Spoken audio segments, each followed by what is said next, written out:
பிரியமான கர்த்தருடைய பிள்ளைகளே, நாம் கிருபையினால் நீதிமான்களாக்கப்பட்டிருக்கிறோம். கிருபையினால் அவரிடத்தில் சேரும் ஸ்லாக்கியத்தை பெற்றிருக்கிறோம். அப்ப நமக்கு ஆண்டவர் இவ்வளவு அனுகூலம் பண்ணி இருக்கிறார். இப்படி அனுகூலம் பண்ணி இருந்தும் நாம் தோத்துட்டோன்னு வைங்களேன், அந்த இடத்துல சத்துருவானவன் உண்மையிலே அவன் சிரிப்பான், அவன் மகிழுவான், ஆனால் பரலோகம் துக்கப்படும். யூதாசை குறித்து இயேசு துக்கப்பட்டார். யூதாசின் மேல இயேசு கோபப்படல, மாறாக துக்கப்பட்டார். ஆனா பேதுரு மேல கோபப்படுவார். ஆமே, தகப்பன் கடிந்து கொள்ளும் போது நீ சோர்ந்து போகாத அப்படிங்கிறார். உண்மையிலே ஆண்டவர் நம்ம மேல கோபப்படுறாரா, கண்டிக்கிறாரா, நம்ம சேஃப் ஜோன்ல இருக்கிறோம்னு அர்த்தம். ஆனா யூதாசை குறித்து அவர் ரொம்ப ஃபீல் பண்ணுவார். இவன் இப்படி பிறக்காம இருந்திருந்தாலே நல்லா இருக்குமே அப்படின்னு. இன்னைக்கு ஆண்டவர் என்னை பற்றி இன்னைக்கு ஃபீல் பண்ணாலும் பரவாயில்ல, என்கிட்ட என்ன பற்றக்கூடாது, கோபப்பற்றக்கூடாது இல்லை. எனவே தான் எரேமியா சொல்றார், ஆண்டவரே என்னை தண்டியும் அப்படிங்கிறார். ஓ லார்ட் கரெக்ட் மீ, என்னை கரெக்ட் பண்ணுங்க, என்னை தண்டியுங்க, என்னை விட்டுறாதீங்க. நீதிமானுக்கு பூமியிலே சரி கட்டப்படும். சில காரியங்கள் நிமித்தம் கர்த்தர் நம்மை சில சிக்ஷையை தரார்னா சந்தோஷப்படுங்க. தேவன் தண்டிக்கிற மனுஷன் பாக்கியவான் என்று எழுதப்பட்டிருக்கிறது. பெரிய சிக்ஷையெல்லாம் கிடையாது, சின்ன சிக்ஷை. நம்ம செஞ்சதை வச்சு பார்த்தா நமக்கு அப்படி செய்யணும். அவர் நீர் அக்கிரமத்தை கவனித்திருப்பீரானால் யார் நிலை இருப்பான சில சிக்ஷை. இப்ப மோசே பாத்தீங்களா, மோசே கிட்ட என்ன சொல்லுவார்னா, நீ தான் கானானுக்கு போவ, ஆனா இப்ப சொல்ல நீ போக மாட்ட, யோசுவா போவா, நீ வந்துரு அப்படிங்கிறார். அவனுக்கு அங்க ஒரு சிக்ஷை கொடுக்கப்படுகிறது. ஆமே, ஏன்னா நாளைக்கு அவர் நியாயத்துல போய் இருக்கும்போது சத்துருவானவன் அப்படிதான் கொண்டு வருவான். இதுக்கு என்ன பண்ணீங்க, இதுக்கு என்ன பண்ணீங்க, இதுக்கு எப்படி பண்ணீங்க. ஆண்டவர் சில காரியத்தை அனுமதிப்பார். நீதிமானுக்கு பூமியிலே சரி கட்டப்படும். எனவே தான் அப்போ அதுல இருந்து அப்போ தப்பு பண்ணா கண்டிப்பா அடி கன்ஃபார்மா. அதுக்கு தான் அந்த அடி உள்றதுக்கு முன்னாடி ஒப்புரவாயிரணும். இது கடைசியில் அப்படி இழுக்கும் போது இயேசுவே என்னை ரட்சியும் அப்படிலாம் நினைச்சிட்டு இருக்காதீங்க. கடைசியில் அப்படி அந்த லாஸ்ட் இதில் ஒரு சான்ஸ் கிடைக்கும்ல, எங்க கிடைக்கும்? ஆமே, இந்த லாஸ்ட் இழுப்புல ஆண்டவரே ஆங்கிறதுக்குள்ள போயிடும். அனுக்கிரக காலம், ரட்சணிய நாள் வாசல் அடைபட்ட பிறகு நமக்கு எங்க போகணுன்னே தெரியாது. ராத்திரி எண்ணெய் வாங்கிறதுக்கு 5 பேர் போறாங்க. எண்ணெய் வாங்கினாங்களானோ தெரியாது. ஆனா ஆண்டவர் வருகை வந்ததுக்கு அப்புறம் எண்ணெய் வச்சுட்டு கொஞ்சம் பேர் இருப்பாங்க. ஆமே, அங்க போனா எப்போ எண்ணெய் கிடைக்கும்? அது ஆண்டவர் வந்துட்டு போனாலும் கிடைக்கும். அங்க 24 மணி நேரம் துதி ஆராதனை. ஆண்டவர் வந்துட்டு போனாலும். ஆமே, இந்த கதவு அடைக்கப்படுறதுக்கு முன்னாடி உள்ள வந்துடணும். இந்த 12வது அதிகாரத்திலே அநேக காரியங்கள் சொல்லப்பட்டிருக்கிறதை பார்க்க முடியும். 12வது அதிகாரத்தின் 1வது வசனத்தை பாருங்கள்.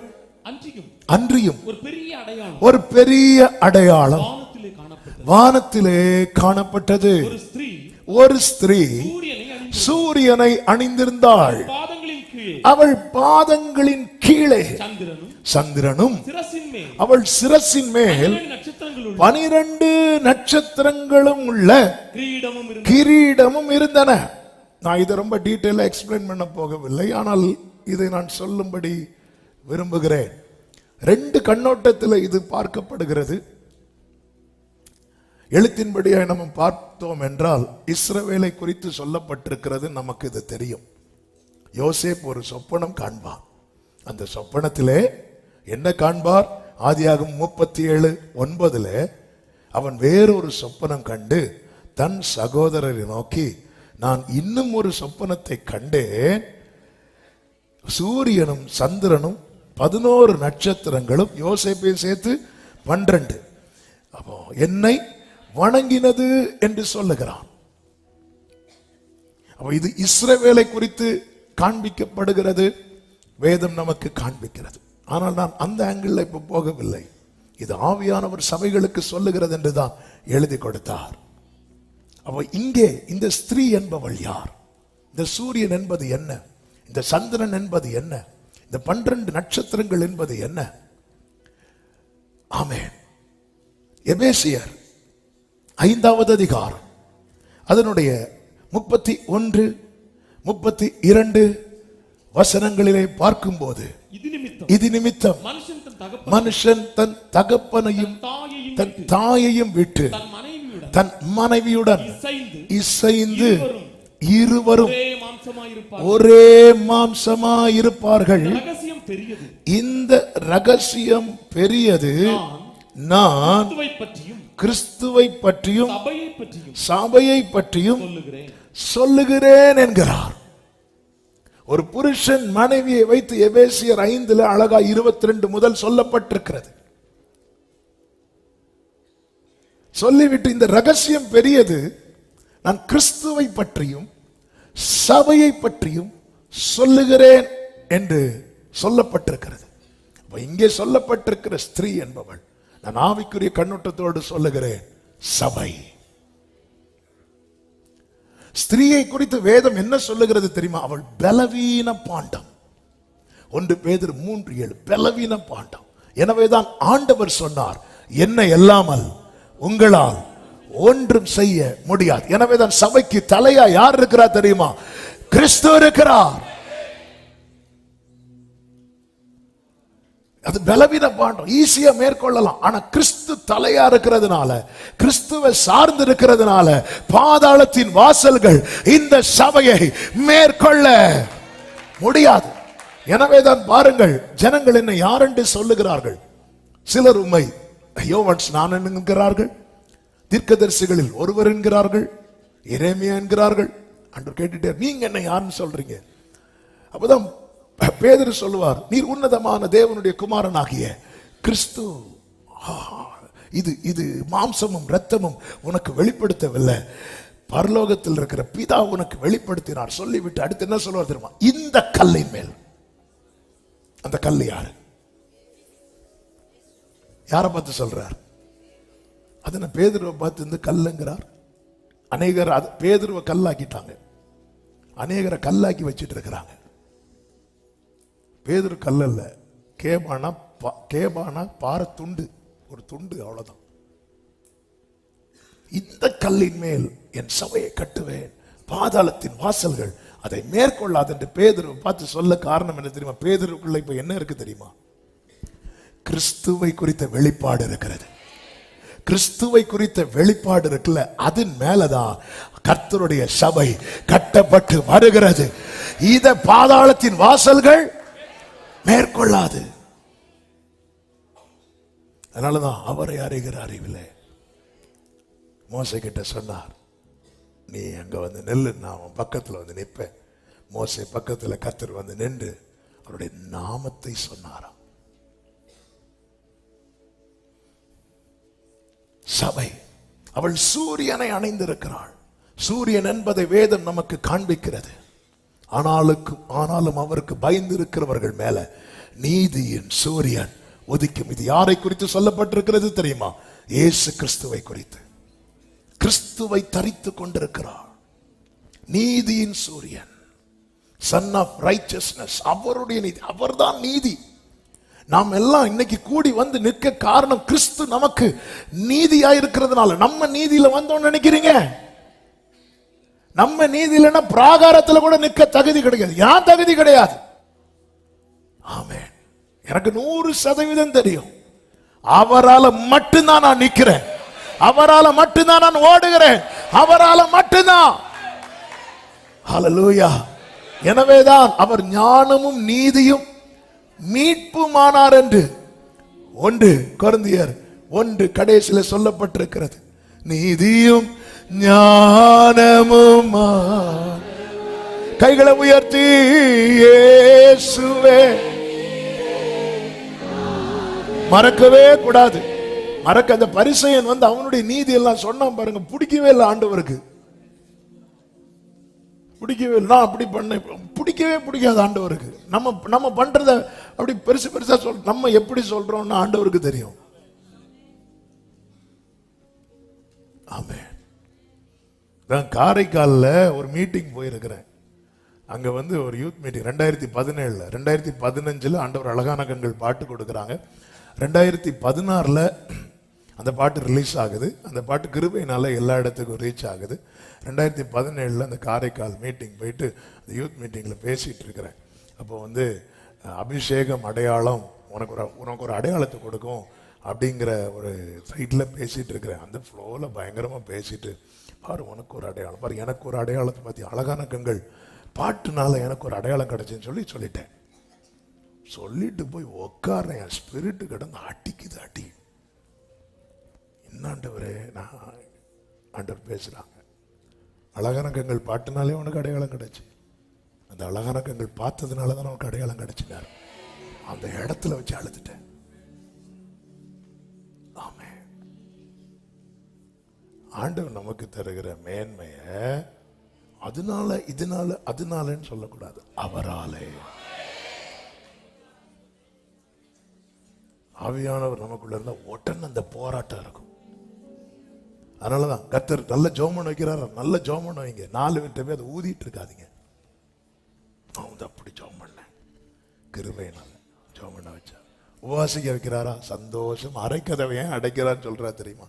அப்பவே தெரியும், ஸ்டேட்டஸ்ல போடுவான். ஆமே, ஹல்லேலூயா. நீங்கள் எதை செய்தாலும் அது கர்த்தருக்கென்று மனப்பூர்வமாக. அவர் அதான் சபை சூரியனை அணிந்திருந்தார்.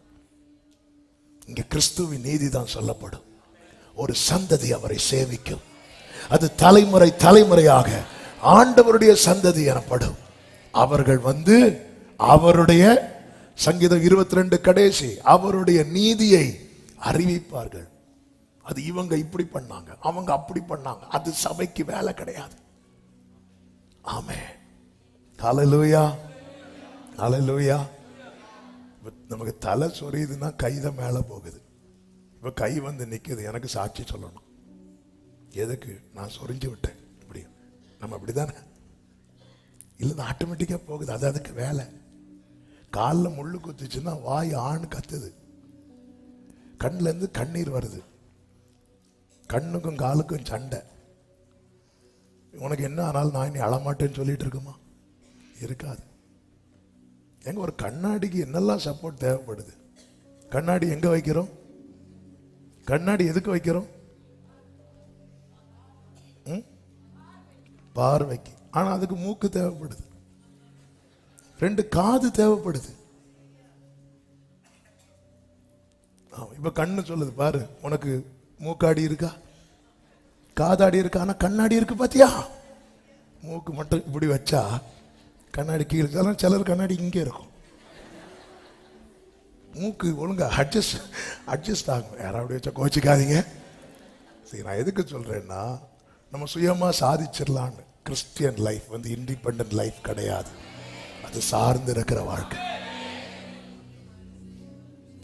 நான் மட்டும் இந்த சர்ச்சில் இல்லைன்னா ரொம்ப நல்லா இருந்திருக்கும். ஆமென். இங்க நீதி, ஒருவருடைய நீதி தான் உயர்த்தப்படும். நீதியும் ஞானமும். கைகளை உயர்த்தி சொல்லுங்க, இயேசுவே ஆதரவே நீதி.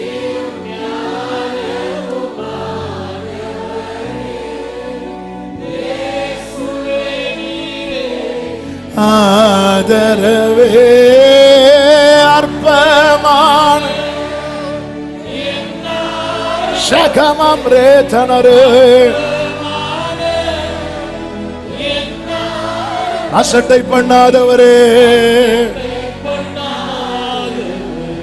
அன்பால் எல்லாம் தந்தீரே, அன்பா. ஆமென். தயவால் பெற்றே, தயவால். மல்கியா 4:2. ஆனாலும் என் நாமத்திற்கு பயந்திருக்கிற உங்கள் மேல் நீதியின் சூரியன் உதிக்கும், அதன் செட்டையின் கீழ் ஆரோக்கியம். ஏன் கிறிஸ்துவை பற்றி கொண்டிருக்கிறது சபை என்றால் அங்கதான் ஆரோக்கியம் இருக்கு. செட்டையின் கீழ் நீங்கள் வெளியே புறப்பட்டு போய் கொழுத்த கன்றுகளைப் போல வளருவீர்கள். ஒவ்வொரு முறை நம்ம கூடி வர்றது எதுக்கு தெரியுமா? நமக்கான போஜனத்தினால பலப்பட. திருப்பி வெளியே போறோம். என்னடா இவன் போன சனிக்கிழமை சோர்ந்து போய் சண்டே சூசைட் பண்ணுவான்னு பார்த்தா சண்டே அவ்வளவு தெம்பா வரா. இது எப்படி ஆயிட்டு? அந்த நீதியின் சூரியன் சட்டையின் கீழே. ஆமென், ஹல்லேலூயா. எத்தனை மீட்டிங்னால. கோயம்புத்தூர்ல ஒரு மீட்டிங் போய் அட்டெண்ட் பண்றேன். அந்த மீட்டிங் முடிந்ததும் ஒருத்தர் பார்க்க வந்தார். எல்லாரும் பிரேயர் பண்ண நிக்கிறாங்க, அவர் தனியா நிக்கிறார். அப்போ வாங்க பிரதர்னு, இல்லை எல்லாரும் போட்டோம் அப்படி, எனக்கு ஒன்று சொல்லணும் அப்படின்னா. சரி சொல்லிட்டு வாங்கன்னு சொல்லிட்டு வந்தார். வந்துட்டு சொன்னார், நேற்று அதுக்கு முந்தின நாள் சூசைட் பண்ணுறதுக்கான செட்டப் எல்லாம் வச்சுட்டார். வாழ்க்கை வெறுத்து எல்லாம் போச்சு. இனி ஒரு நாளை ஃபேஸ் பண்ண முடியாது சொல்லி நைட்டு சூசைட் பண்ணணும். அதுக்கான என்னெல்லாமோ வாங்கி வச்சிருக்கிறார். அது விட்டா இது விட்டா அதுன்னு சொல்லிட்டு 3-4 ஐட்டத்தெல்லாம் வாங்கி வச்சுட்டு இருக்கிறார். அப்படி இருக்கும்போது தான் ஒரு போஸ்டர் பார்த்தா நம்ம மீட்டிங் அங்கே நடக்குது. அடுத்த நாள் காலையில் ஏர்லி மார்னிங் ஒரு 5 மணி மீட்டிங் ஒரு சர்ச்சில்.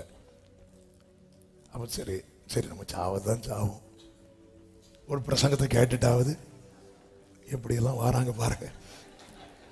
ஆமென். அந்த மீட்டிங்கில் ஆண்டவர் பேசினார். முடிச்சுட்டு என் கையை பிடிச்சிட்டு என்ன சொன்னார்னா, நான் இப்போ வீட்டுக்கு போயிட்டு அவ்வளோத்தையும் தூக்கி தூரப்பட போறேன், நான் வாழ்ந்துருவேன். ஹல்லேலூயா. அந்த சட்டையின் கீழே ஆரோக்கியம் இருக்கு. நான் சொல்றது ஒரு சாட்சி, இப்படி 1000 சாட்சிகள் வரும். எத்தனை சாட்சிங்க. அவங்க வெளியே புறப்பட்டு போய் இவங்க எல்லாம் சிலர் அப்படி பார்த்துட்டு இருப்பாங்க. இவங்க கண்டிஷனுக்கு, இந்த கடனுக்கெல்லாம் இவங்க சூசைட் பண்ணியிருப்பாங்க, இந்த வியாதிக்கு இவங்க மறித்திருப்பாங்க. அதனாலதான் விசாரிக்கிறது போல உள்ளே வெளியே போய் தூற்றி தெரிகிறார்கள். ஆனால் இந்த செட்டையின் கீழே இருக்கிற ஆரோக்கியம் செட்டையின் கீழே இருக்கிறவங்களுக்கு தான் தெரியும். வெளியே புறப்பட்டு போய் கொளுத்ததன் சூரியனை அழிந்திருக்கிறாள். அது மாத்திரமல்ல, அவளுடைய காலின் கீழே என்ன இருக்கிறது தெரியுமா? சந்திரன். இது பூமிக்கு நிழலாயிருக்கிறது, உலகத்துக்கு நிழலாயிருக்கிறது. உலகத்துல தான் சபை இருக்கிறது, ஆனா உலகத்துக்கு உள்ள சபை இல்லை.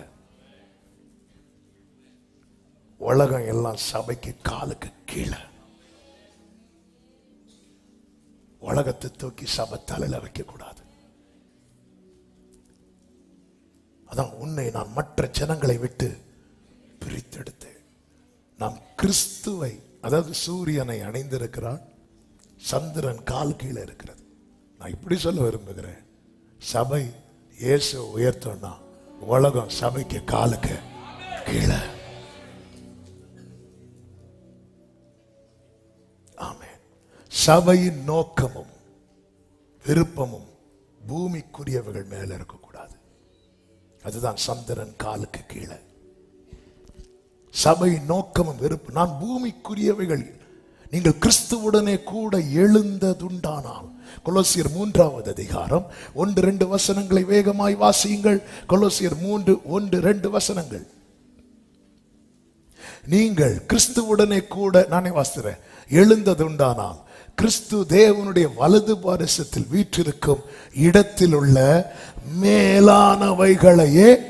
அப்போ பிதாவாகிய தேவனுடைய வலது பாரிசத்தில் என்னெல்லாமோ இருக்குன்னு தான் அர்த்தம்.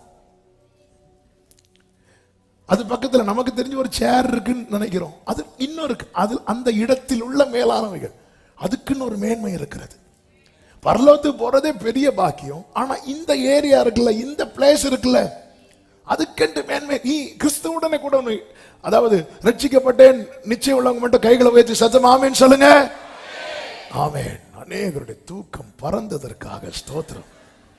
யார் தூங்கல? சும்மா. அப்ப நம்முடைய நாட்டம் என்ன?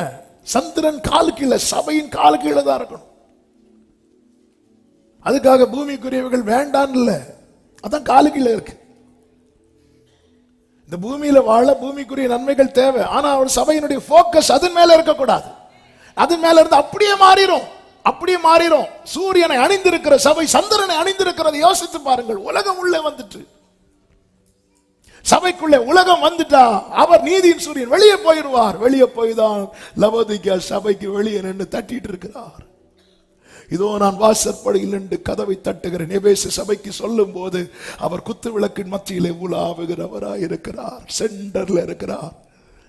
ஆனா இப்ப பார்த்தா லாஸ்ட் 7வது சபைக்கு சொல்லும் போது வெளியே நின்று தட்டிட்டு இருக்கிறார். நம்ம என்ன நினைக்கிறோம், அது ஆண்டவர் அறியாத ஜனங்களுக்கு சொல்லுகிற சுவிசேஷம். ஆவியானவர் சபைகளுக்கு சொல்லுகிறதை. சபைக்குள்ள உலகம் வரக்கூடாது, நமக்குள்ள உலகம் வரக்கூடாது. நம்ம உலகத்துல தான் வாழ்கிறோம். உலக நன்மைகள் நமக்கு தேவை, அதையெல்லாம் கர்த்தர் தருவார். என் ஜீவன் உள்ள நாளெல்லாம் நன்மையும் கிருபையும் என்னை தொடரும். ஆமென், அல்லேலூயா, ஆமென். ஒரு 10 வருடமா, அதாவது நிறைய டைப் பீப்புள் இங்க இருக்கிறோம். இதுல தலைமுறைகளுக்கு ஆனா நன்மை வைத்திருக்கிறவர்களும் உண்டு. 1 வருடம் 2 வருடத்துக்கான சேவிங்ஸ் வைத்திருக்கிறவங்களும் உண்டு. 1 மாதம் 2 மாதத்துக்கான சேவிங்ஸ் வைத்திருக்கிறவங்களும் உண்டு. 2 நாள் 3 நாளைக்கு சமாளிக்கிறதுக்கானதும் உண்டு. இல்ல அன்னன்னைக்கு காரியமே கஷ்டம் அப்படிப்பட்டவங்களும் உண்டு. ஆனா எல்லாரும் நடத்துறாருல. எங்க நீங்க ஸ்ட்ரக் ஆகி நின்னீங்க, எங்க நீங்க விழுந்தீங்க? கர்த்தர் நடத்தலையா? கர்த்தர் உங்களை வனாந்தரத்துல நடத்துறாருன்னா உங்க தலைமுறையை கானான்ல கொண்டு போவார். இது தேவனுடைய நீதி.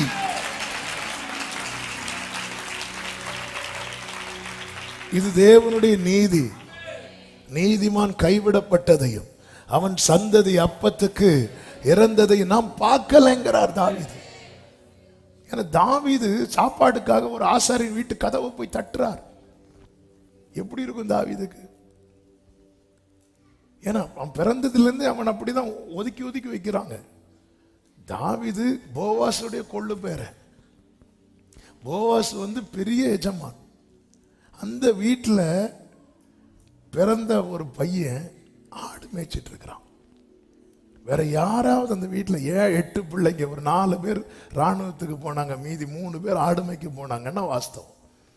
ஆனா இவனை மட்டும் அப்படி ஒதுக்கிட்டே இருக்கிறாங்க. அதனாலதான் தாவீது சொல்றான், என் தகப்பனும் தாயும் என்னை கைவிட்டாலுங்கிறார். என் சகோதரர்களுக்கு நான், அவங்க என்ன வேட்டு மனுஷனா பாக்குறாங்க. அவன் சின்ன வயசுல இருந்தே ஒதுக்கப்பட்டவன் தாவீது. இப்ப பாருங்க, ஒரு நாள் பசி, ஒரு ஆசாரியின் வீட்டு கதவு போய் தட்டுறாரு. ஆசாரியன் சொல்றாரு, சாப்பாடுலாம் இல்லப்பா, தேவ சமூகத்தில் வச்சு அப்பதான் இருக்குன்னு. ஆனாலும் தாவீது கேட்கிறாரு, எடுத்துட்டீங்கன்னா அது சாதாரணமாயிரும்ல, எடுத்து கொடுங்க அப்படிங்கிறான். எனக்கு மட்டும் இல்லை, என் கூட இருக்கிறவங்களுக்கு. சாப்பிடும்போது தாவீது நினைச்சிருப்பான், ஆண்டவரே நாளைக்கு என் பிள்ளையும் இப்படி போய் ஒவ்வொரு வீட்டு கதவையா தட்டுமா ஆண்டவரே. தாவீது பல சங்கீதங்களை 30 வயதுக்கு உள்ளே எழுதினார். நிறைய சங்கீதம் எழுதினது 30 வயசுக்குள்ள. அதாவது ஒரு 80 வயதான நபர் 80 வருஷம் வரை ஒரு ஆள் வாழும்போது என்னெல்லாம் கஷ்டத்தை ஃபேஸ் பண்ணுவாங்களோ அதை 30 வயசுக்குள்ள ஃபேஸ் பண்ணவன் தான் தாவீது. 30 வயசுக்குள்ள. அந்த தாவீது முதிர் வயதான போது ஒரு சங்கீதம் எழுதுகிறார். அதுதான் 37. இளைஞனானே, முதிர் வயதும் உள்ளவனானே. பார்க்கிறார், எழுதுகிறார். ஆனாலும் நீதிமான் கைவிடப்பட்டதையும் அவன் சந்ததி அப்பத்துக்கு இறந்ததையும் நான் பார்க்கல. சாலமோன் எப்படி சாப்பிட்டார் தெரியும்ல? சொன்னா அடிக்க வருவீங்க. சாலமோன் சாப்பாடை நீங்க போய் படிச்சு பாருங்க. சாப்பிட்டு சாப்பிட்டு சாப்பிட்டு சாப்பிட்டு. ஆமென், ஹல்லேலூயா. கர்த்தர் நல்லவர். நான் எதுக்கு இதை சொல்றேன்னா, அந்த போக்கஸை விட்டுறக்கூடாது. நாம் கிறிஸ்துவை தரித்து கொண்டோம். அந்த ஞானஸ்நான உடன்படிக்கைக்கு உட்படும் போதே நாம் யாரை தரித்து கொண்டு விட்டோம்?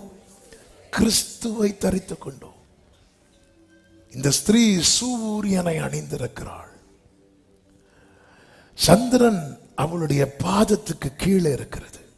அது மாத்திரமல்ல, அடுத்து என்ன சொல்லப்பட்டிருக்கிறது? அவள் சிரசின் மேல் 12 நட்சத்திரங்கள். இந்த 12 நட்சத்திரங்கள் என்பது எதை காண்பிக்கிறது என்றால் அப்போஸ்தலர்கள் மூலம் கொடுக்கப்பட்ட உபதேசம். பேதுரு 11 பேரோடு கூட எழுந்து நின்று, அப்ப அந்த 12 பேர் பெந்தேகோஸ்தே நாள்ல எழும்பி நின்று ஜனங்களுக்கு பேசுகிறார்கள். அங்கேதான் உபதேசம் கைமாற்றப்படுகிறது, ஜனங்களுக்கு கொடுக்கப்படுகிறது. அந்த 12 பேரையும் கர்த்தர் அழைத்து, நீங்கள் சர்வ சிருஷ்டிக்கும் போய் சுவிசேஷத்தை பிரசங்கித்து அவர்களை சீஷராக்கி பிதா குமாரன் பரிசுத்தாவின் நாமத்தினாலே அவர்களுக்கு ஞானஸ்நானம் கொடுத்து நான் உங்களுக்கு கட்டளையிடுகிற யாவையும் அவர்கள் கை கொள்ளும்படிக்கு அவர்களுக்கு உபதேசம் பண்ணுங்கள் என்று சொல்லிவிட்டு போனார். இந்த 12 பேர் எழுந்து நின்று இப்பொழுது பெந்தேகோஸ்தே நாளிலே ஜனங்கள் சூழ்ந்திருக்க கொடுக்கிறார்கள். அதிலே அந்த அஸ்திவார உபதேசங்கள் தான் ரட்சிப்பு, ஞான ஸ்நானம், பரிசுத்தாவின் அபிஷேகம், வேறுபாடு, ஜெபம், ஐக்கியம், அப்பம் விற்குதல்.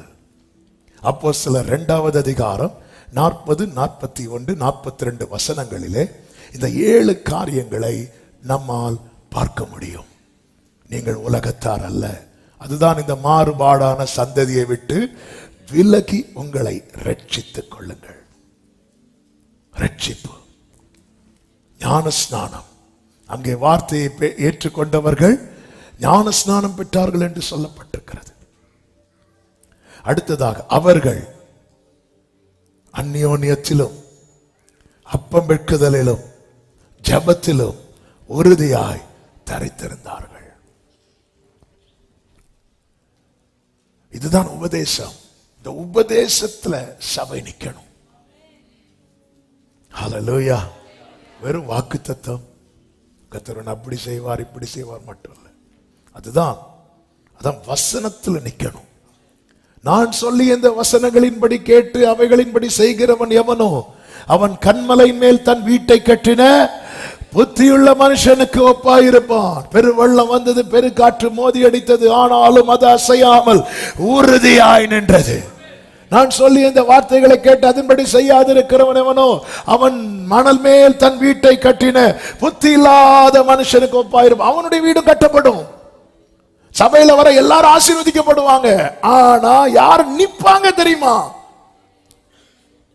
வாக்குத்தத்தம் எல்லாருக்கும் கொடுக்கப்படும். ஆனா நிக்கிறது யாரு தெரியுமா? யார் நிலைத்திருப்பாங்க தெரியுமா? பெருவெள்ளம் வந்து 2 வீட்லயும் மோதி அடிக்கும். உபதேசத்தை கை கொள்ளுறவனை அடிக்கும், உபதேசத்தை கை கொள்ளாதவனை அடிக்கும். ஆனா உபதேசத்தை கை கொள்ளாதவன் அதுக்கப்புறம் பார்க்க முடியாது. அதனாலதான் நம்ம எந்த சபையை பாருங்க நிக்க முடியாது, அநேகருக்கு நிக்க முடியாது. ஏன்னா அவங்க நோக்கம் வேற. அவங்களுக்கு தேவை உபதேசம் கிடையாது, அவர்களுக்கு தேவை வாக்குத்தத்தம், அவர்களுக்கு தேவை நன்மை. நன்மைக்காக மட்டும் வருகிறவர்கள் மட்டும் இருந்தாங்கன்னா எல்லா சர்ச்சுமே நிரம்பி ஒழிச்சிருக்கும். ஆமாவா இல்லையா?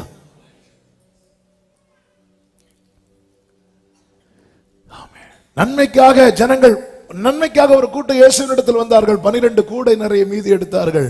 வார்த்தைக்காக யாரிடத்தில் செல்வோம்? நித்திய ஜீவ வசனங்கள் உம்மிடத்தில் அல்லவா உண்டு என்று சொல்லி வந்தார்கள். 12 பேர் மட்டும் மீதி இருக்கிறாங்க. எனவேதான் வசனத்தில் நிலைத்திருக்கணும், வசனத்தை அதிகமாய் படிக்கணும். உடைய வேதத்தின் மேல் பிரியமாய் இருந்து இரவும் பகலும் அதன் மேல் தியானமாய் இருக்கிற மனுஷன் பாக்கியம். அவன் நீர்க்கால்களின் ஓரமாய் நடப்பட்டு தன் காலத்தில் தன் கனியை தந்து இல்லை யுதிராது இருக்கிற மரத்தை போல் இருப்பான். அவன் செய்வது எல்லாம். அதான் இந்த கல்லின் மேல சபையை கட்டுவேன். கிறிஸ்துவை குறித்து அறியணும், நம்ம வாஞ்சிக்கணும். ஆண்டு ஏசப்பா இன்னும் எனக்கு காட்டி கொடுங்கப்பா அப்படி சொல்லிட்டு நீங்க பைபிள்ல திறந்தீங்கன்னா எல்லா இடத்துலயும் ஜீசஸை பார்க்க முடியும். எல்லா இடத்துலயும் பார்க்க முடியும். ஆமென். நீங்க போய் ஒரு நோட் வாங்குங்க, அல்ல ஒரு டைரி வாங்குங்க, ஜீசஸ் கிரைஸ்ட்னு போட்டுட்டு நீங்க எங்கெல்லாம் பைபிள் படிக்கும் போது எதுலெல்லாம் கிறிஸ்து வெளிப்படுகிறாரோ அதெல்லாம் நோட் பண்ணி வைங்க. இன்னையிலேருந்து அப்படி செய்யுங்க. ஆண்டவர் நம்மோடு பேசுற வார்த்தையில எழுதுறோமே இயேசுவை இந்த இடத்துல நம்ம படிக்கும் போதே நமக்கு தெரியும் ஜீசஸை பார்க்க முடியும். ஏன்னா ஜீசஸை நம்ம அனுபவிக்கிறோம்ல, ஜீசஸை நம்மளால ஃபீல் பண்றோம்ல, ஜீசஸோடு பழகுறோம்ல, அதனால தெரியுது இது அவர் கேரக்டர். ஏன் நம்ம யோசேப்புக்கு சில கேரக்டரை பார்த்ததும் ஜீசஸ்ன்னு சொல்றோம்? ஏன்னா ஜீசஸை நம்ம பார்க்கிறோம். ஆமென். பைபிள்ல போவாஸை பார்த்ததும் ஜீசஸோடைய ஒப்பிடுறோம் தெரியுமா? ஏன்னா ஜீசஸோடைய கேரக்டர் அங்க பார்க்கிறோம். பைபிள் ஃபுல்லா இந்த தள்ளுபடி ஆகமங்கள்லாம் இருக்குங்க, நிறைய இருக்கு. வேற பைபிள் எல்லாம் சேர்த்து வச்சிருப்பாங்க, நம்ம பைபிள்ல கிடையாது. ஏன் சில ஆகமங்கள் தள்ளுபடி ஆயிட்டு தெரியுமா? எதுல எல்லாம் ஜீசஸ் இல்லையோ அதெல்லாம் அவுட். பைபிள்ல சேர்க்கப்பட்ட 66 புத்தகத்திலும் ஒருவர் மட்டும் உயர்ந்திருப்பார். அவர்தான் நாம் ஆராதிக்கிற நம் ஆண்டவராகிய இயேசு கிறிஸ்து. 66 புத்தகத்திலையும் இயேசு எங்கெல்லாம் இருக்கிறான்னு சொல்ல முடியும். ஏற்கனவே சொல்ல வீடியோ வந்து யூடியூப்ல இருக்கும். இப்ப நான் அதை சொல்லி டைம் எடுக்க விரும்பவில்லை. இயேசு தான், ஜீசஸ் தான், ஜீசஸ். ஆமென். டெய்லி இதுல தான் நிக்க முடியும். இந்த சபை என்ன செய்கிறது? 2வது வசனம், அவள் கர்ப்பவதியாயிருந்து பிரசவ வேதனை அடைந்து பிள்ளை பெறும்படி வருத்தப்பட்டு அலறினாள் என்று சொல்லப்பட்டிருக்கிறது. இதுதான் சபையுடைய டியூட்டி. ஆத்துமாதாயம், ஆத்துமாதாயம். எதற்காக நம்ம கூடி வருகிறோம்? எதற்காக ஸ்பெஷல் மீட்டிங்லாம் வச்சு, எதற்காக இப்படி காஸ்பல் ஒர்க் எல்லாமே பண்ண காரணம் என்ன? அலறினாள். ஆத்துமாதாயம். இது யாருடைய பாரம் தெரியுமா? இது ஜீசஸுடைய பாரம். ஆமென். ஒரு ஸ்திரீ தான் கர்ப்பவதி ஆவால, புருஷனால ஸ்திரீ கர்ப்பவதியாகி அந்த பிரசவ வலி அவ துடிப்பாங்க. ஆனா ஸ்திரீ உள்ள லேபர் வார்டுல இருந்து துடிக்கும் போது வெளியே இருந்து புருஷன் இருந்து துடிச்சிட்டு இருக்கும். ரட்சிப்பு கர்த்தரால. ஆனா சபைக்கு அந்த டியூட்டியை கர்த்தர் வச்சிட்டார். சபையை மணவாட்டி ஆக்கிட்டார். எனவே தான் பவுல் சொல்லுகிறார், சுவிசேஷம் அறிவிப்பது என் மேல் விழுந்த கடமை. அதை நான் செய்யலைனா நான் இப்ப பிள்ளையெல்லாம் பெத்துக்க மாட்டேன். சிலர் அப்படி டிமாண்ட் பண்ணுவாங்க. இப்பெல்லாம் கல்யாணத்துக்கு ஒரு பிரதர் சொன்னார், பிரதர் என்ன கல்யாணம்லாம் ஓகே ஆயிட்டு திடீர்னு கேன்சல் ஆயிட்டு, அது அந்த அந்த பொண்ணு போன்ல பேசினா பாஸ்டர், பேசினாலே கேன்சல் ஆகுமா? இல்ல, அது ஒரு 5 வருஷத்துக்கு குழந்தையே பெத்துக்க மாட்டேன்டா. அப்ப நீ இருமா, வீட்டிலேயே இருமான்னு சொல்லிட்டு நான் போனேன். சிலருக்கு அப்படி ஒரு டிமாண்ட். என்ன கணக்கில் போயிட்டு இருக்குன்னு தெரியல. அப்ப நீங்க 5 வருஷம் கழிச்சு என்ன பண்ணணும்? மேரேஜ் பண்ணணும். ஆமென். சில பார்க்குறாங்க, வாலிப பிள்ளைகளே, கர்த்தர் வைத்த நியமத்தை மாற்றாதீர்கள். கர்த்தர் உங்களை ஆசீர்வதிப்பாராக. ஆமென். அதே போலதான். அதெல்லாம் கிடையாது, எங்களுக்கு இருக்கிற ஆத்துமாக்கள் போதும். ஆமென். இந்த பழைய சர்ச்சு அப்பா இறந்து 3 மாசத்திலேயே வந்து நம்ம அந்த வேலையை வந்து செய்யணுங்கிற அந்த ஒரு ஆவியானவர் ஃபோர்ஸ் பண்ணி அது செய்ய ஆரம்பிக்கும் போது ஒருத்தங்க வந்து கேட்டாங்க, இப்போ எதுக்கு அவசரம்? அது என்ன கேட்குறாங்கன்னா, இருக்கிறவங்களே இனி இருப்பாங்களான்னு தெரியல, ஏன்னா அப்பா இல்லை. அதனால இருக்கிறவங்களுக்கே பழைய சர்ச்சு வந்து தாராளம் போதும். நியூ இயர் சர்வீஸே பழைய சர்ச்சில் வந்து திருப்தியா நடத்த முடிஞ்சது 2016. அப்போ ஏன்னா ஆவியானவர் ஃபோர்ஸ் பண்ணிட்டு இருக்கிற, நீ சர்ச்சை எக்ஸ்டெண்ட் பண்ணு. எனக்கு அதுக்கு பதில் சொல்ல முடியல. ஏன்னா அந்த டைம் வந்து நம்ம அப்பதான் என்ட்ராய் வாரோம். அப்படி இருக்கும்போது என்ன ஆண்டவர் இப்போ இந்த கேள்விக்கு எனக்கு பதில் இல்லையா சொல்லும்போது, திடீர்னு அந்த கூட்டத்தில் இருந்து இன்னொரு அங்கிள் எழும்பி சொன்னாங்க, அது இப்போ இருக்கிறவங்களுக்கு இல்லை, இனி வரப்போறவங்களுக்கு அப்படின்ட்டாங்க. அந்த வேடை பிடிச்சாச்சு. ரைட், ஆமா, இனி வரப்போறவங்களுக்கு இது பத்தாது, இது வரப்போறவங்களுக்கு. பாருங்க, சில நேரத்தில் நம்ம வாயில வார்த்தை இல்லைனாலும் நம்ம கூட இருக்கிறவங்க வாயிலையாவது வார்த்தையை வச்சிருவாரு. ஆமே. கர்ப்பவதியாயிருந்து பிரசவ வேதனை அடைந்து பிள்ளை பெறும்படி வருத்தப்பட்டு அலறினாள். அப்படி அலறினதனுடைய பலன் என்ன தெரியுமா? ஆமே. நல்ல கவனமா கேளுங்க. இப்படி இவ பிள்ளை பெறும்படி வருத்தப்பட்டு அலறும் போது இன்னொரு பக்கத்தில் என்ன நடக்கிறது? 3-4 வசனங்களிலே சத்துருவானவன் எழும்புகிறதை அங்கே சொல்லப்பட்டிருக்கிறது. அப்பொழுது வேறொரு அடையாளம் வானத்திலே காணப்பட்டது. சபையை குறித்த அடையாளத்தை எப்படி சொல்லப்பட்டிருக்கிறது? 1வது வசனம், பெரிய அடையாளம். சத்துருவை குறித்த அடையாளம் அது ஒரு அடையாளம். ஆனா நம்ம எப்படி பார்ப்போம் தெரியுமா? அது பெரிய பாம்பு. சபையை குறித்த அடையாளம், அது பெரிய அடையாளம். சபை கிறிஸ்துவை தரித்திருக்கிறாள், பெரிய அடையாளம். உலகம் சபையின் கால் கீழே இருக்கிறது, பெரிய அடையாளம். இது வலு சர்ப்பம், வேற ஒரு அடையாளம். பாம்புங்கிறது உசு உசுங்குது. சரி, அவனையும் குறித்து எழுதுறேன். வேறொரு அடையாளம் காணப்பட்டது. 7 தலைகளும் 10 கொம்புகளும் தன் தலைகளின் மேல் 7 முடிகளை உடைய சிவப்பான பெரிய வலு சர்ப்பம் இருந்தது. அதன் வால் வானத்தின் நட்சத்திரங்களில் 1/3 பங்கை இழுத்து அவைகளை பூமியிலே விழத்தள்ளிட்டு. இத வான மண்டலத்தில் இருக்கிற ஆவி. வான மண்டலத்தில் தான் இந்த சர்ப்பம் இருக்கு. வான மண்டலத்தில் இருக்கிற பொல்லாத சேனை. எனவேதான் சில ஜெபங்களுக்காக நாம் போராட வேண்டி இருக்கும். சில காரியங்கள் பாருங்க, தானியேல் 9வது அதிகாரத்தில் எடுக்க வேண்டாம், நேரம் வேகமா போகுது. நான் இன்னும் செய்திக்குள்ள என்றாகல, ஆனா இதை டச் பண்ணிட்டு உள்ள போக விரும்புறேன். ஆவியானவர் கடந்த வாரத்தில் இதுதான் மெடிடேட் பண்ண வச்சுட்டே இருந்தா. எனவே தான் நான் அதை டச் பண்ணி உங்க மத்தியில் பேசிட்டு இருக்கிறேன். புரிந்து கொள்ள நான் ஆவிக்கிற கண்ணோட்டத்தோடு பேசுகிறேன். இந்த சரித்திரம் பேக்ரவுண்ட்லாம் ஒன்றும் தெரியாது எனக்கு. கர்த்தர் என்ன காட்டித்தாரோ அதை உங்கள்கிட்ட சொல்லிட்டு இருக்கிறேன். சில ஜெபங்களுக்கு பாருங்க, நீ வேண்டிக் கொள்ளும் துவங்குறதுக்கு முன்னே கட்டளை பிறந்தது. யாருக்கு? தானியேலுக்கு. அதே தானியேல் 10வது அதிகாரத்தில் ஜெபம் பண்ணுவார். 21 நாள் கழிச்சு தான் பதில் வரும். ஆனா பதில் ஃபர்ஸ்ட் டே வந்துட்டு. ஆனா பெர்ஷியா நாட்டின் அதிபதி 21 நாள் என் கூட போராடினான் இருக்கு. இந்த வான மண்டலத்தில் இருக்கிற ஆவி போராடிட்டே இருக்கும். அப்போ ஆன்சர் பதில் கொண்டு வர்ற தூதனுக்கு பேர் என்ன? கேப்ரியல். கேப்ரியலால அவனை வெட்ட முடியும், ஆனா கேப்ரியல் செய்ய மாட்டார். ஏன்னா அங்கிருந்து கட்டளை வரல. இந்த தூதர்கள் நம்மள மாதிரி கிடையாது. நம்ம என்ன எள்ளுன்னா எண்ணெய் அனுப்போம், அவங்க எள்ளுன்னா எள்ளுதான் அனுப்பாங்க. நம்ம எள்ளுன்னா நாங்க எண்ணெய் அனுப்போம். எதுக்கு? மட்டும் எள்ளு தானே கேட்டாங்க. முடியலன்னா விட்டுரு. ஆமே, தூதர்கள் அப்படி கிடையாது. கேப்ரியலுக்கு தூது கொண்டு கொடுக்கிற நியூஸா இது வேலையா? அந்த கேப்ரியலால அடிக்க முடியும். ஏன்னா விழுந்தவன் அல்லவா மற்றவன். கேப்ரியல்ல நிக்கிறவன் இல்ல, சமூகத்தில் நிக்கிற பிரதான தூதர்கள் ஒருவன். ஆனா பேசாம இருக்கிறார், வெயிட் பண்ணிட்டு இருக்காரு. யார் வரணும் தெரியுமா? மீகாவேல் வரணும். மீகாவேலுக்கு தான் அந்த கமாண்ட். மீகாவேல் வந்து விரட்டினதுக்கு அப்புறம் தான் நேர கீழே போறார். தானியேலே, நீ ஜெபம் ஆரம்பித்ததுமே கட்டளை வந்துச்சு. ஆனா ஏன் 21 டேஸ் ஆச்சு தெரியுமா? அங்க போராடிட்டு இருந்தான், வெயிட் பண்ணிட்டு இருந்த கமாண்டுக்காக. எனவேதான் தேவ பிள்ளைகளே, சில தாமதங்கள். அதனாலதான் குறித்த காலத்துக்கு என்று தரிசனம் வைக்கப்பட்டிருக்கிறது. முடிவிலே அது விளங்கும், அது பொய் சொல்லாது. அது தாமதித்தாலும் நீ அதற்கு காத்திரு. சிவந்த சமுத்திரத்துக்கு முன்னே மோசே சும்மா இப்படி கையை நீட்டினார், அவ்வளவுதான், சமுத்திரம் பிளந்தது. ஆனா அமலேக்கியரை அடிக்கிறதுக்கு கையை உயர்த்தி வச்சுட்டே இருக்கணும். சில நேரத்தில் டவுன் ஆகும், சில நேரத்தில் சில ஜெபத்துக்கு உடனே பதில் வர மாதிரி தெரியாது.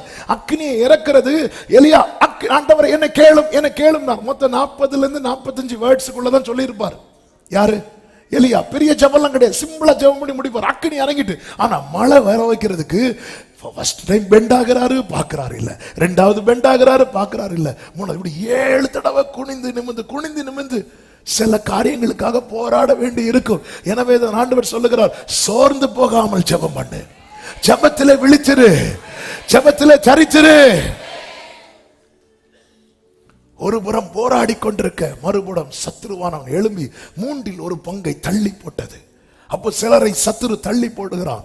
யாரை சத்துரு தள்ளி போடுகிறான்? வேதம் 2 கூட்டத்தாரை குறித்து சொல்லப்பட்டிருக்கிறது. தானியேல் 11:32 வாசிக்க வேண்டாம்.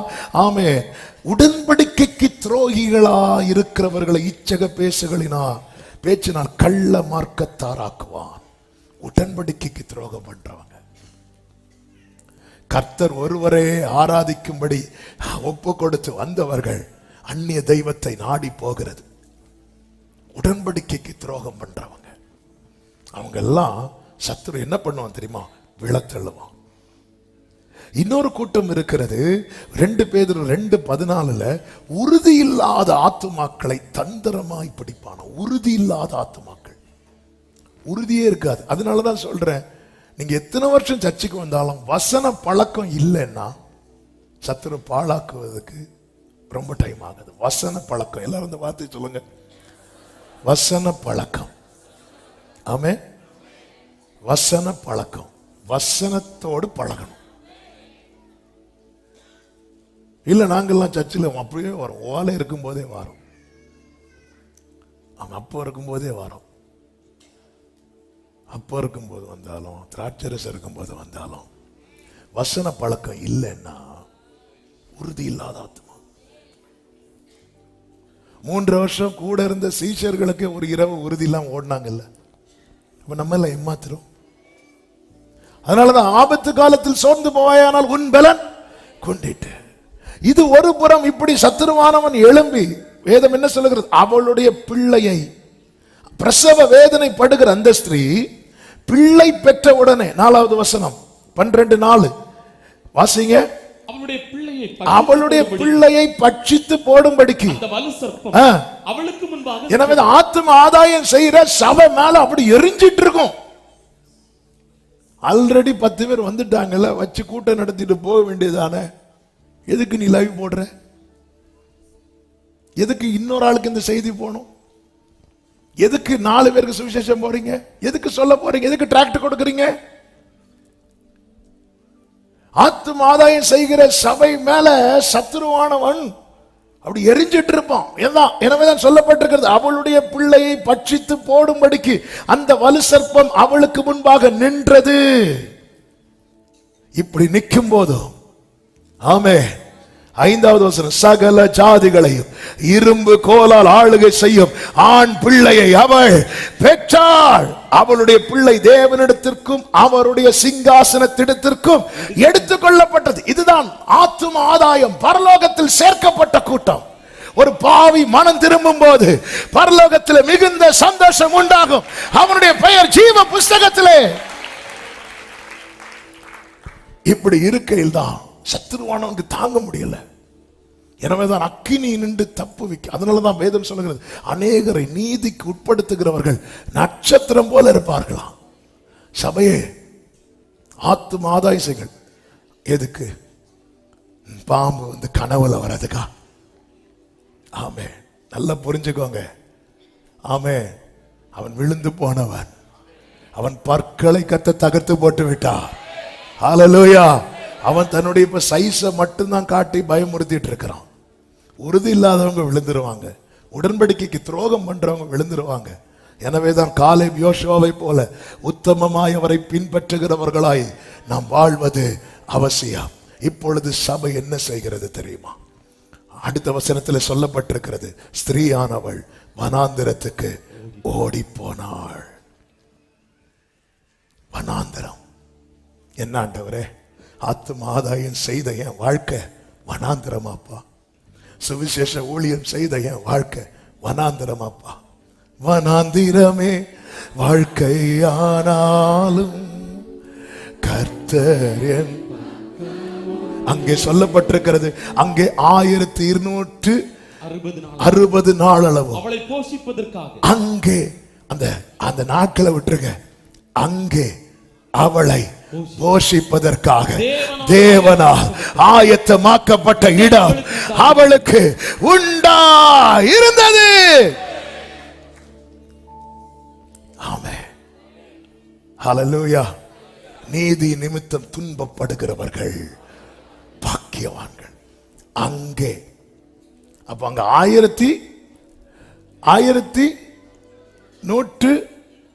1260 நாளுன்னா வனாந்திரம் பெர்மனன்ட் கிடையாது, கொஞ்ச நாட்கள் தான். எனவேதான் 1 பேதுரு 1:6 சொல்லப்பட்டிருக்கிறது, கொஞ்ச காலம் பலவித பாடுகள்.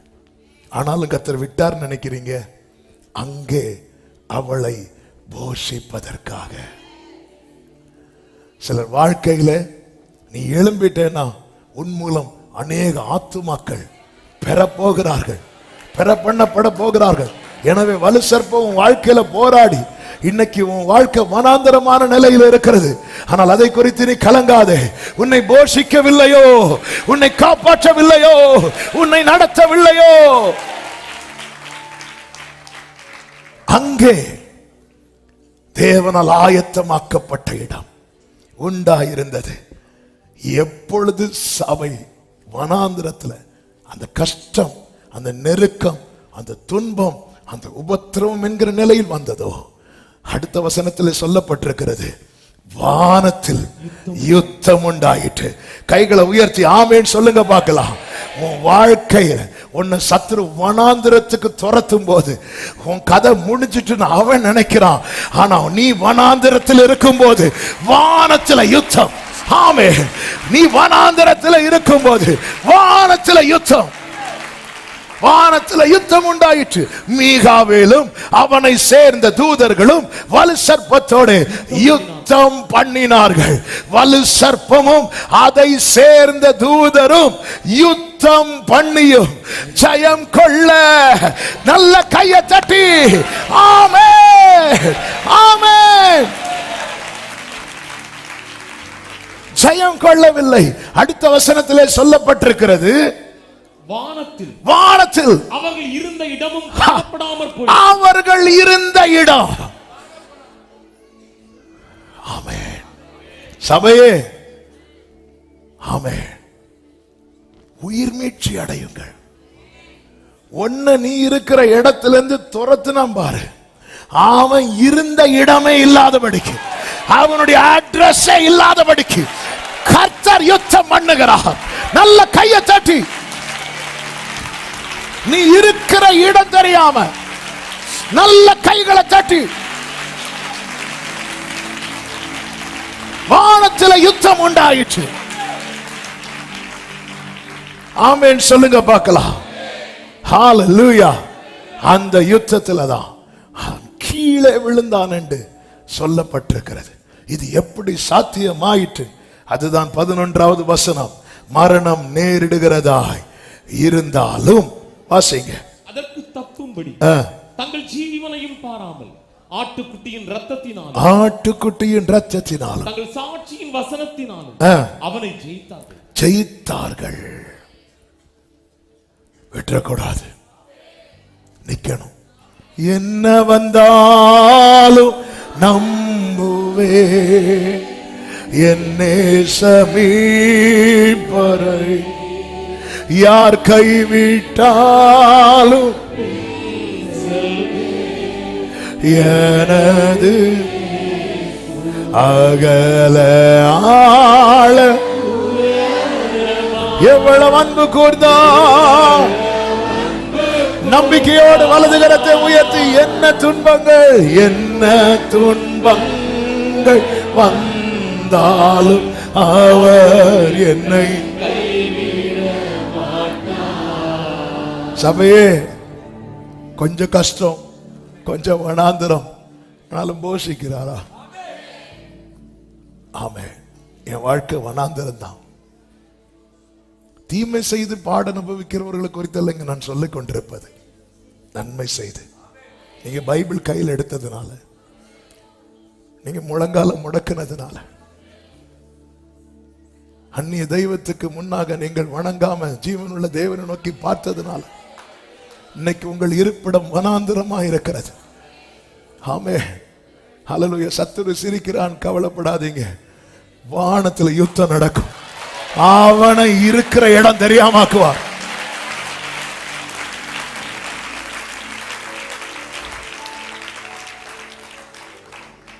ஆமே. அதான் நின்றுங்க. கொஞ்ச காலம் இயேசுவுக்காக கஷ்டப்பாடு. எங்க 5 வருஷம் 10 வருஷம் ஆண்டவரை ஏற்று 5 வருஷம் இருக்கும், 10 வருஷம் இருக்கும், இன்னும் ஒரு மாற்றம் இல்ல. வாழ்க்கை வனாந்திரம்தான். வாழ்க்கை வனாந்திரம்தான். ஆனா ஒன்னே ஒண்ணு கேட்கிறேன், போஷிக்கிறாரா? அங்கே அவளை போஷிக்கும்படி போஷிக்கிறாரா? போஷிக்கிறாரா? போஷிக்கிறாரா? கொஞ்சம் வெயிட் பண்ணு. வாழ்க்கை வனாந்தரமா, அதுக்குன்னு ஒரு நாள் அவர் குறித்து வைத்திருக்கிறார். ஏற்ற வேளையிலே அவர் உங்களை உயர்த்தும்படிக்கு.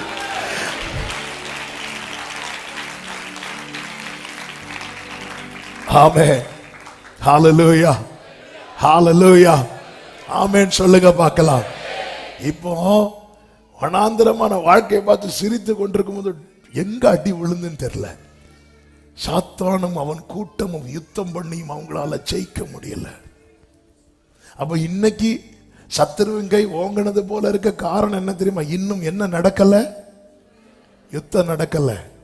ஆனா கர்த்தருக்காக நீங்க நிக்கிறது உறுதினா இயேசுவின் நாமத்துல சபையே இதை கேள், உனக்காக கர்த்தர் தம்முடைய தூதர் சேனை அனுப்புவார். எனவே அவன் தள்ளப்பட்டார்கள் என்று சொல்லப்பட்டிருக்கிறது. 9வது வசனம், உலகம் அனைத்தையும் மோசம் போக்குகிற பிசாசு என்றும் சாத்தான் என்றும் சொல்லப்பட்ட பழைய பாம்பாகிய பெரிய வலு சர்ப்பம் தள்ளப்பட்டது. அது பூமியிலே விழ தள்ளப்பட்டது. அதனோட கூட அதை சேர்ந்த தூதரும் தள்ளப்பட்டார்கள். அப்பொழுது வானத்திலே ஒரு பெரிய சத்தம் உண்டாயிற்று.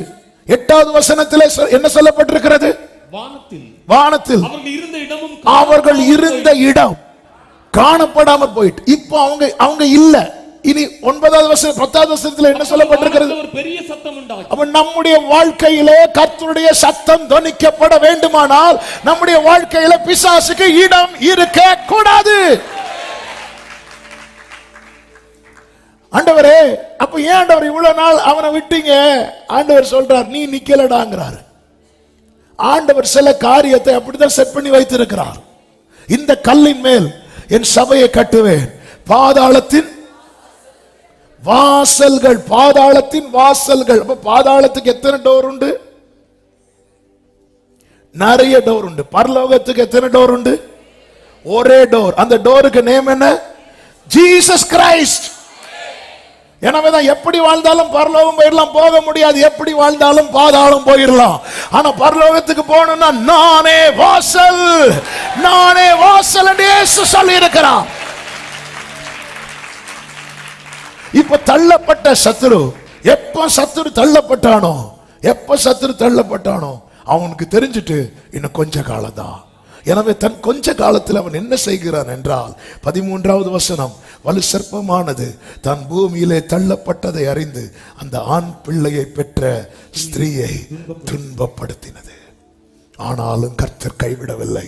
14வது வசனம், ஸ்திரீயானவள் அந்த பாம்பின் முகத்துக்கு விலகி ஒரு காலமும் காலங்களும் அரை காலமுமாக போஷிக்கப்படத்தக்கதாய் வனாந்திரத்தில் உள்ள தன் இடத்திற்கு பறந்து போகும்படி பெருங்கழகின் 2 சிறகுகள் அவளுக்கு கொடுக்கப்பட்டது. என்ன இதன் அர்த்தம்? கர்த்தருக்கு காத்திருக்கிறவர்கள் புது பலனை அடைந்து செட்டைகளை விரித்து உயர எழும்புவார்கள். அவர்கள் ஓடினால் இளைப்படையார்கள். அவன் டார்கெட் யாரு தெரியுமா? ஏன் டார்கெட் ரொம்ப பண்றான் பாத்தீங்களா? அவங்கள அவ்வளவு கோவம் உங்க மேல. ஆமென், ஹல்லேலூயா. அப்போ அவன் கோபம் வந்துடக்கூடாது. நீ ஒரு பக்கம் அவன் கோபத்தை விடுங்க, இன்னொரு பக்கம் அவர் தருகிற சிறகு. ஹல்லேலூயா. சாரல் நவரோஜி அம்மா அழகா பாடி இருக்கிறாங்களே, பறந்து புறா போல் சிறகடித்தே பாடி சென்றோனார் இளை பாருவே. பறந்து புறா போல் சிறகடித்து பாடி சென்றோனார் இளை பாருவே. பரலோக வாசல் பரமசியோனே பூரித்து என்னை வரவேற்குமே. ஏன்னா அவனுடைய பாருங்க, இந்த பறவை பார்த்துருக்கீங்களா? பிடிக்க கிட்ட போனதும் டப்புன்னு அடிச்சுட்டு போயிடும். அப்படிதான் சபையை கர்த்தர் காக்கிறார். மரணத்துக்கும் எனக்கும் ஒரு அடி தூரம் மட்டும் இருந்தது. எத்தனை ஆமென், கர்த்தர் காக்கிறார். எனவே தேவ சமூகத்தில் தேவ பிள்ளை உறுதியான வசனத்தில் நிற்கணும். அது வானத்திலிருந்தும் வேலை செய்து தள்ளப்பட்ட பிறகும் அந்த ஸ்திரீயை துன்பப்படுத்தினது. ரட்சிக்கப்பட்ட உங்க வீட்டில் நீங்க மட்டும் ரட்சிக்கப்பட்டிருப்பீங்க. ரொம்ப சத்துரு போராடுறான், கவலைப்படாதீங்க. அவன் விழுந்துட்டான், நீங்க எழும்புறீங்க. அவன் விழுந்துட்டான், நீங்க சிறகடித்து எழும்புறீங்க. இது செட்டைகளை விரிக்கும் காலம். ஆமென் சொல்லுங்க பார்க்கலாம்.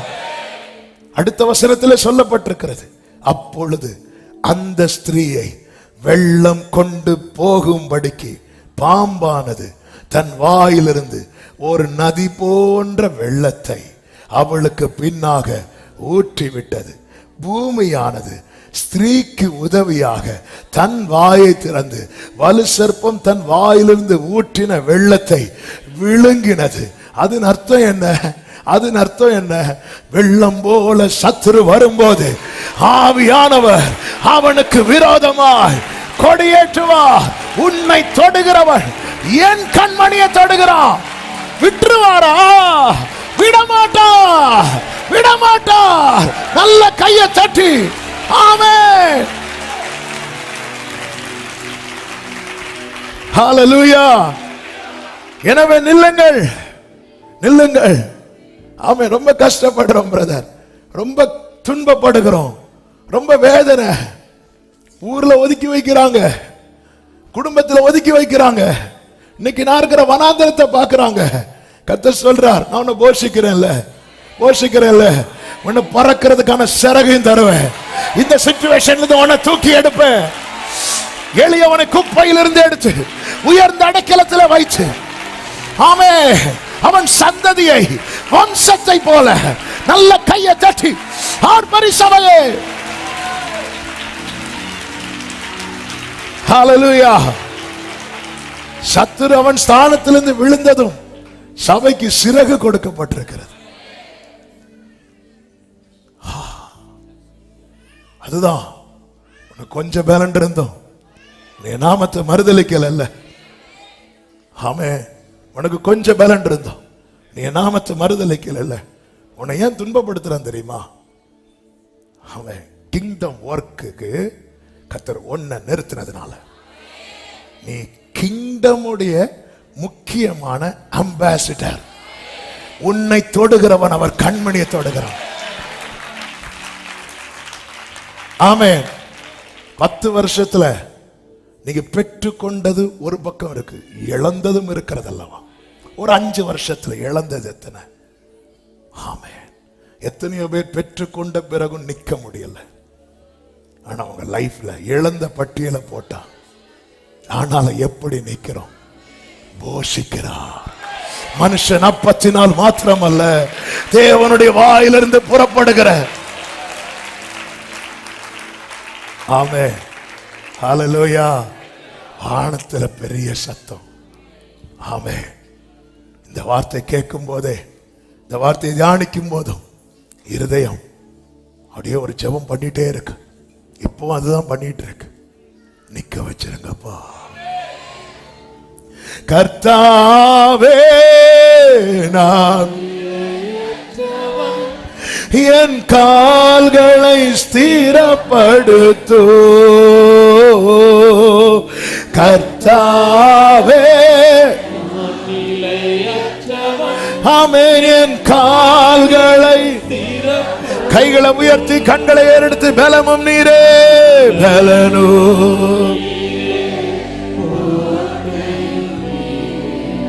உம்மை தேடுகிறேன். என் பலனோ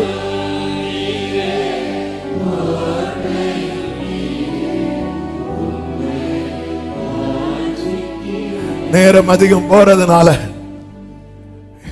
இப்படி துன்பப்படுத்தப்பட்டவன் தான் யோபு. யோபு எப்படியெல்லாம் நின்னா, ஒரு 5 காரியத்தை வேகமா சொல்லி நான் ஜெபிக்கிறேன். யோபு துன்பப்படுத்தப்பட்டது நமக்கு தெரியும். அந்த அளவுக்கு உபத்திரவம், சாத்தானுக்கு நிக்க முடியல. அவன் போய் நிக்கிறான். ஆனா ஒன்றை நான் ஆரம்பத்துல சொல்றேன், அந்த உபத்திரவத்துல யோபு நின்னுட்டார். அதனால 42வது அதிகாரம் வரும்போது சாத்தான் ஒருத்தன் அந்த ஏரியால பார்க்க முடியாது. கர்த்தர் தந்த வார்த்தை சும்மா கிடையாதுங்க. உன்னோடு போராடினவர்களை நீ தேடியும்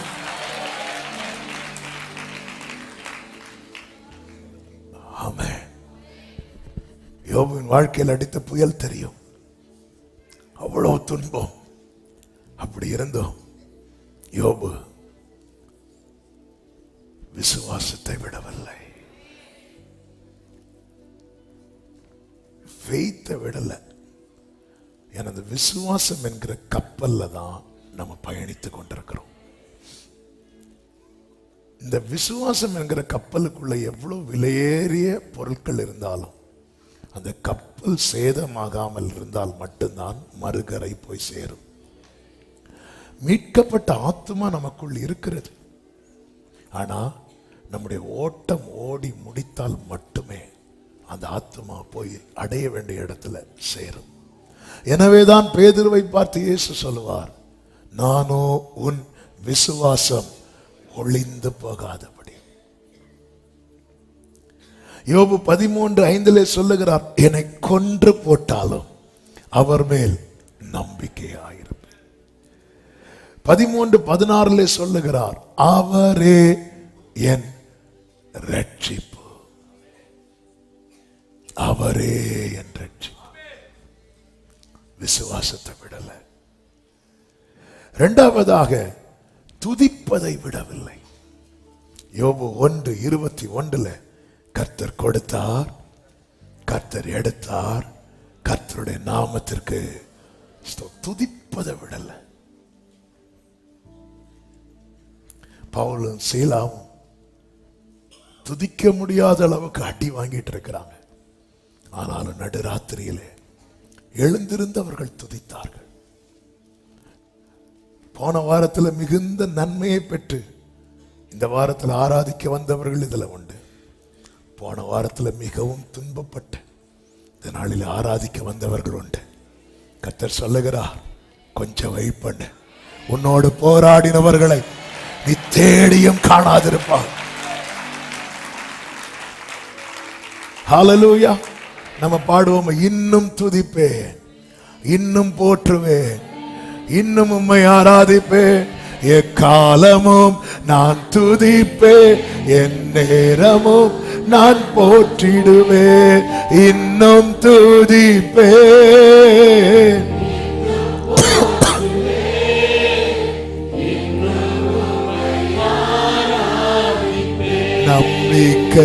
நம்பிக்கையாவுமை இழந்தாலோ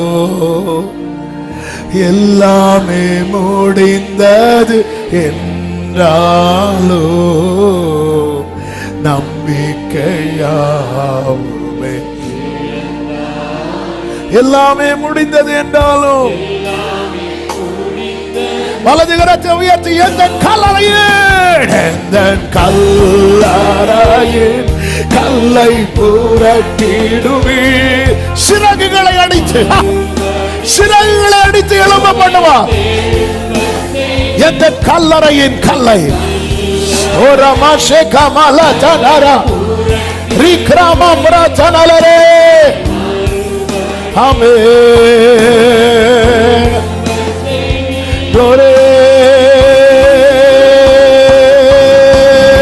இன்னும் துதிப்பேன், இன்னும் உம்மை ஆராதிப்பேன். ஹல்லேலூயா. இன்னும்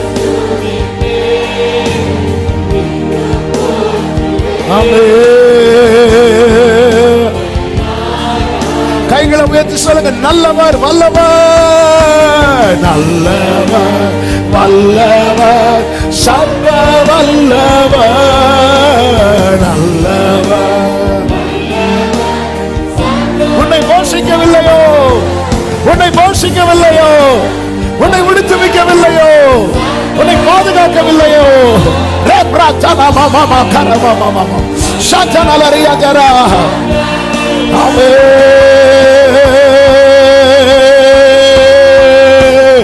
இன்னும் துதிப்பே.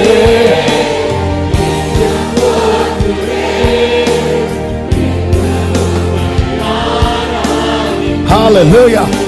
துதிப்பதை விடல. யோபு நிற்கிறாரு, யோபு நிற்கிறாரு, விசுவாசத்தை விடல, துதிப்பதை விடல, மூன்றாவது வசனத்தை விடல. அவர் சொல்றாரு, யோபு 23வது அதிகாரம் 12வது வசனம், அவர் உதடுகளின் கற்பனைகளை விட்டு நான் பின் வாங்குவதில்லை, அவருடைய வாயின் வார்த்தைகளை எனக்கு வேண்டிய ஆகாரத்தை பார்க்க அதிகம் அப்படி பிடிச்சிட்டு இருக்கிறார். யோபு என்ன பிடிச்சிட்டு இருக்கீங்க யோபுவே? என்ன பிடிச்சிட்டு இருக்கீங்க யோபுவே? Word word. எனக்கு வேண்டிய ஆகாரத்தை பார்க்க வசனத்தை விடல, வசனத்தை விடல. ஆமென். ஹல்லேலூயா. வசனத்தை விடல. அவர் சொல்றாரு 6:24 எனக்கு உபதேசம் பண்ணுங்கள், நான் மௌனமா இருப்பேன். நான் எதிலே தவறினேனோ அதை எனக்கு தெரியப்படுத்துங்க. அதாவது நம்ம கொஞ்சம் டிஸ்டர்ப் பண்ணாலே வசனம் கேட்கிற இன்ட்ரெஸ்ட் போயிரும்ல. ஆனா இவர் எல்லாமே இழந்து உயிர் மட்டும் இருக்கு. எனக்கு எனக்கு எனக்கு என்கிட்ட உபதேசம் பண்ணுங்க, நான் மௌனமா இருப்பேன். நான் எதிலே தவறினேனோ அதை எனக்கு சொல்லுங்க.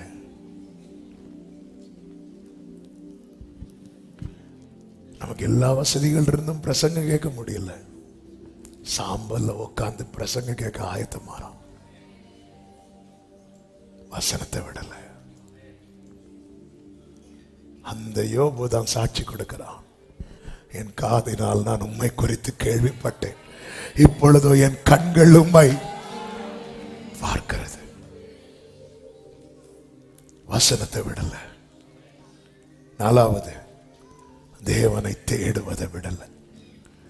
யோபு 23வது அதிகாரம் 8-9 வசனங்கள். இதோ நான் முன்னாக போனாலும் அவர் இல்லை, பின்னாக போனாலும் அவரை காணேன். இடதுபுறத்தில் அவர் கிரியை செய்தும் அவரை காணேன், வலதுபுறத்திலும் நான் அவரை காணாதபடிக்கு. அப்ப ஒரு காரியம் தெரியுது, இவர் தேடுறாரு. காணவில்லை என்று சொல்லி தேடுவதை நிறுத்தவில்லை. முன்னாக போய் பார்க்கிறார், இல்ல பின்னாடி போய் பார்க்கிறார், ரைட்ல போய் பார்க்கிறார். ஒரு சைட்ல தேடி விட்டு நம்ம பாருங்க, அப்படியே ஜோமன உட்கார்ந்து இருப்போம், செட் ஆகாது, பிரேயர் அன்னைக்கு விட்டுருவோம், அன்னைக்கு ஃபுல்லா விட்டுருவோம். இவர் விடல, இவர் தேடுறார். சில நேரத்தில் அப்படிதான் இருக்கும், நமக்கு பிரேயர் ஓடாது, உடனே இன்னைக்கு சரியில்லை, உடனே நாள் பார்ப்போம். நம்ம ஜெபத்துல எல்லாம் நாள் பார்க்கிறோம், கரெக்டா? ஆமே. இன்னைக்கு செவ்வாய்க்கிழமை வெள்ளிக்கிழமை போராட்டம் உண்டு. ஜெபிக்க முடியலன்னா போய் படுத்து உறங்கு. அதை விட்டு அவன் விழுந்தவன். ஹல்லேலூயா. அவன் முடியல யோபுவுக்கு. 42வது அதிகாரத்தில் பார்த்துட்டார்ல, நான் பார்த்துட்டேன். தேடுறதை விடல. வாழ்க்கை ஃபுல்லா அடி வாங்கிட்டே இருக்கிறேன். ஆனால் ஆண்டவர் சமூகத்தில் வந்து உட்கார்ந்து இருக்கிறீங்கல்ல, இதெல்லாம் இருக்கு கணக்குல. சத்துரு வெட்கப்பட்டு போக போறா. இந்த உபத்திரவத்தின் குகையில கர்த்தர் உன்னை தெரிந்தெடுப்பதை பார்த்து பிசாசானவன் வெட்கப்பட்டு போகிறான். எப்படி ஆமான் தன் தலையிலே துண்ட போட்டுட்டு போனானோ, அதே போல சத்துருக்களுக்கு வெட்கத்தை நம்புறவங்க மட்டும் நம்பிக்கையாவுமே இழந்தாலும் எல்லாமே முடிந்து சொல்லுங்க, என் கல்லறையின் எந்த கல்லறையின்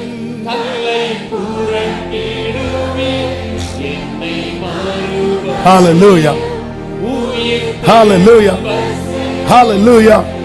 தேடுறதை விடாதீங்க. தேடுறது. அதிகாலையில் என்னை தேடுகிறவன் என்னை கண்டடைவான். அதிகாலையில் என்னை தேடுகிறது என்றால் என்ன அர்த்தம்? ஒன்று, அதிகாலையில் தேடுறது நமக்கு எழுத்தின்படி தெரியும். இன்னொன்று என்ன தெரியுமா? தன் வாழ்க்கையில ஃபர்ஸ்ட் நான் தான் என்ன தேடுறான் தெரியுமா? அவனுக்கு தான் நான் என்ன காட்டுறேன். அதிகாலையில் நம்ம எழுத்ததும் ஃபர்ஸ்ட் எதை தேடுறோம்? அதான் அதிகாலையில் தேடுறோம். அவன் எல்லாத்துக்கும் என்னதான் தேடுறான்? அவனுக்கு பசிக்கும் என்னதான் தேடுறான்? பிள்ளைக்கு ஃபீஸ் கட்டுறதுக்கு என்னதான் தேடுறான்? தனிமையா ஃபீல் ஆகும் போது என்னதான் தேடுறான்? சந்தோஷப்படும் போது என்னதான் தேடுறான்? அவனுக்கு நான் என்னை காண்பிப்பேன். நீங்கள் முழு இருதயத்தோடு அவரை தேடுவீர்களே, ஆனால் நீங்கள் தேடுகையில் கண்டடைவீர்கள். ஹல்லேலூயா. தேடுறதை விடல. 5, ஜெபத்தை விடல. அவ்வளவு கஷ்டத்திலேயும் யோபு தன் சிநேகிதர்களுக்காக வேண்டுதல் செய்கிறான். ஜெபத்தை விடல, ஜெபத்தை விடல. இந்த யோபுவின் வாழ்க்கையில கர்த்தர் செய்த செயல்கள், சாத்தான் அதுக்கப்புறம் வந்து நிக்கவே இல்லை. 1வது அதிகாரத்தில் வந்து நிக்கிறான், 2வது அதிகாரத்தில் வந்து நிக்கிறான். ஏன் அதுக்கப்புறம் நிக்கல சாத்தான்? கேவலம். பக்கத்தில் பார்த்து சொல்லுங்க, சாத்தான் அசிங்கப்படுத்தணும், அதுக்கப்புறம் அழிக்கலாம். நம்ம எடுத்ததுமே முதல்ல அவனை அசிங்கப்படுத்தணும். அவன் சத்துருக்களுக்கு நான் வெட்கத்தை ஒடுத்து வைப்பேன், அவன் மீதிலோ அவன் கிரீடம். வலு சர்ப்பத்தை கடைசியில் ஆண்டவர் கொண்டு போடுறதை வெளிப்படுத்தின விசேஷத்துல பார்க்கிறோம். ஆனா அதுக்கு முன்னாடி அது யாரை துன்பப்படுச்சோ அதுக்கு முன்னாடி அந்த சர்ப்பம் விழணும். ஆமா, முதல்ல வெட்கத்தோடு திரும்பணும், அதுக்கப்புறம் தான் தூக்கு. அதே போலதான் உன்னை வேதனைப்படுத்தி சிரித்த சத்துரு முன்னாடி வெட்கப்படணும். சத்துருக்களுக்கு முன்பாக பந்தியை ஆயத்தப்படுத்தி தலையை எண்ணெயால் அபிஷேகம் பண்ணி பாத்திரம் நிரம்பி வழிய